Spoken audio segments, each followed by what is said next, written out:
Hey all, it's Mike back here in the Nerd Cave, and today we're going to be taking a look at the HP Omen 15 gaming laptop. Let's find out what this thing is all about.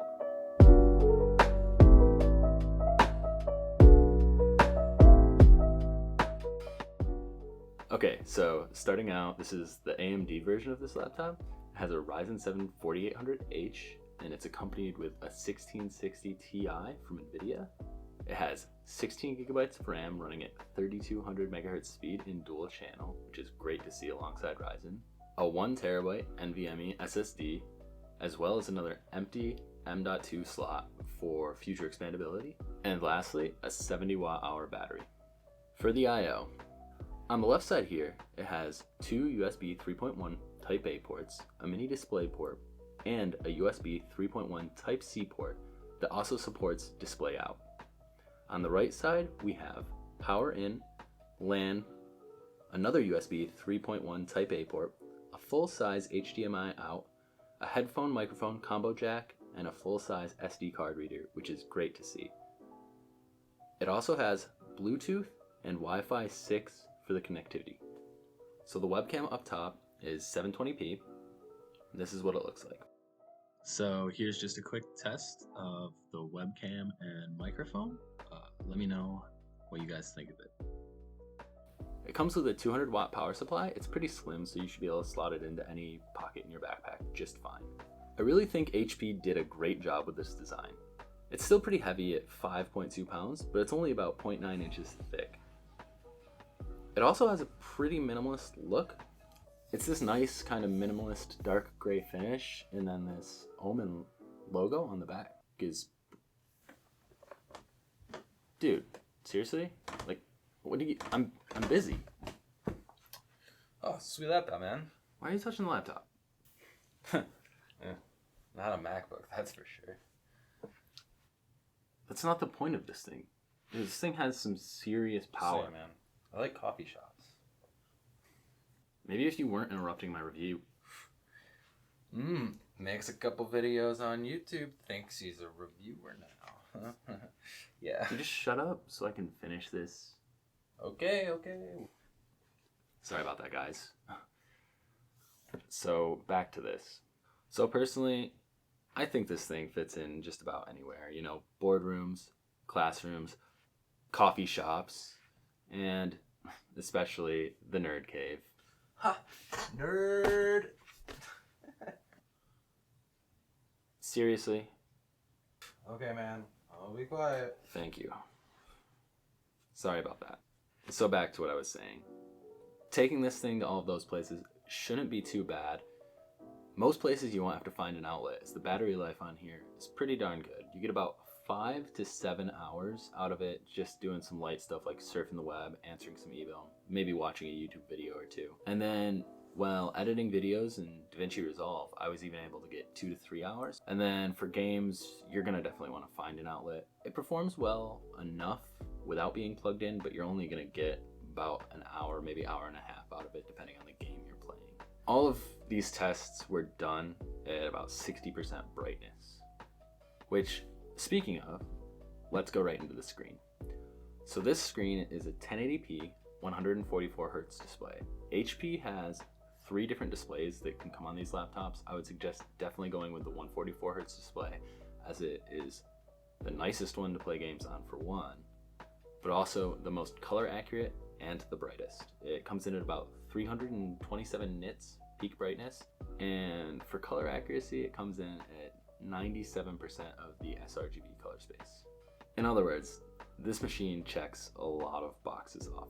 It's a pretty good do-it-all machine, whether it's work, school, personal life, gaming, whatever you want to do on here. It can do it all. So with all of that said, there's obviously going to be a couple negatives. And the first one I would say is the speakers. They're not great.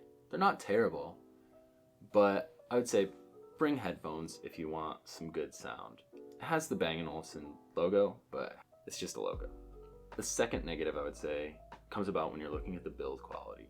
And I've watched a few other people's reviews on this as well, and there are concerns with the hinge design and the gap between the keyboard and the screen and how flexible the whole screen and top lid of the laptop are. And they do have a bit of flex here. I mean, you can see it's very light and it's just wobbly. And you can push down on it while it's closed a pretty good distance. And some people are worried this could be bad for the screen. I don't think it's all that bad for the screen because the screen itself is plastic and matte as well. What I'm more concerned with would be the longevity of this hinge. So I'd say if you get this laptop, just be mindful and take care of it. If you're gonna put it in a backpack, make sure it has its own protected pocket and there's not like a million pounds of books on top of it when you set it down. Besides that, I think the build quality is awesome. Moving on to the keyboard. I'm really happy to say there's no outrageous like changes they've made to a typical keyboard design here. Everything's where it should be. I like that they went with the 10 keyless design. I know some people love having a numpad, but this design here helps the keys feel properly spaced out, and I enjoy typing on it. It's a little bit mushy at the bottom, but there's good travel distance. It's really cool having the 4 zones of RGB lighting that you can change up in HP's software and kind of make it cool, make it whatever you want. The trackpad too here, it's not the best. It's not bad. It's smooth, it's matte, it's plastic, not glass, but it has the Windows Precision drivers, so it's pretty smooth. Let's get into the performance now. And let's just say this thing absolutely kills it. 1080p games, it just crushes it across the board. The 144Hz display makes gaming on here an absolute joy. The thermal solution they used here is just awesome. Great ventilation in the bottom, a lot of exhaust ventilation here in the back, and even a little more ventilation intake on top of the keyboard. All of this leads to exceptional airflow, and the CPU and GPU stay nice and cool the whole time you're gaming. Even when you put it into performance mode in HP software, yes, the fans get loud, but this thing rips through games, and I never had it thermal throttle once during testing. Speaking of which, let's get into the benchmarks. I ran all of the benchmarks at 1080p with a mix of high and very high settings. I left the laptop in its default performance mode, as this is where I feel like the average person picking this thing up will leave it the majority of the time. So first up, Shadow of the Tomb Raider set to high 1080p, VSync turned off, anti-aliasing set to TAA. We got an average of 84 FPS here.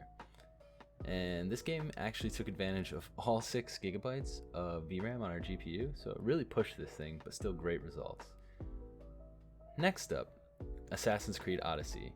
Set to very high, 1080p, VSync off, and anti-aliasing on high.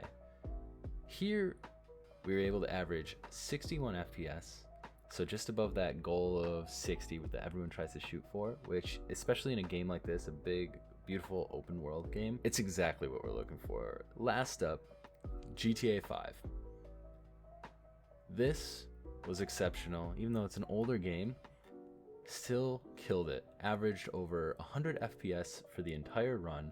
All the settings cranked all the way up. We left it with DirectX 11 enabled, and it was just awesome. I have to say, I'm very impressed with all of these results.